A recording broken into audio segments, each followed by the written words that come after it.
Jouir ou ne pas jouir? C'est une grosse question, hein? C'est une grosse question qui accapare beaucoup de jeunes hommes et jeunes adolescents qui commencent à rencontrer le tantra puis qui se disent « Ok, je vais essayer ça, cette proposition de retenir l'éjaculation. » Moi, ce que je vous disais, là, avant de vous demander « Ok, je jouis ou je ne jouis pas », observez comment vous jouissez. Qu'est-ce que ça veut dire, ça, comment vous jouissez? Bien, premièrement, est-ce que vous êtes arrivé à avoir un orgasme vécu dans la plénitude, le relâchement total, un extase dans votre corps? Sinon, si la réponse c'est non, bien, essayez pas de tout de suite retenir la pulsion de vie qui veut vous voir vous libérer sous prétexte que vous allez perdre des liquides dans votre corps. Essayez de le vivre pleinement d'abord. Ensuite, dans le comment je jouis, bien, demandez-vous, est-ce que je libère là, du trop-plein émotionnel quand j'éjacule?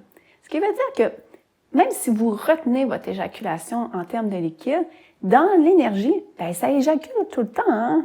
Donc, comment vous jouissez, c'est aussi comment vous transmettez votre plaisir à l'autre.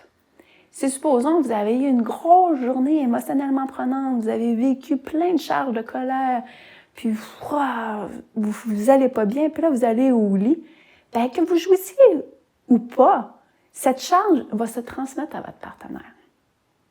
Alors, prenez conscience de ce que vous vivez émotionnellement et avant d'engager un rapport sexuel au lit, bien, dégagez vos émotions.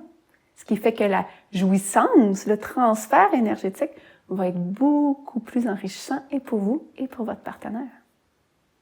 Ce que j'aimerais aussi vous partager, c'est que la perte des liquides dans l'éjaculation et le fait de devoir le retenir pour éviter qu'on perde de l'énergie vitale, bien, c'est une croyance qui a été transmise dans les textes tantriques puis dans les pratiques, par exemple, de Qigong.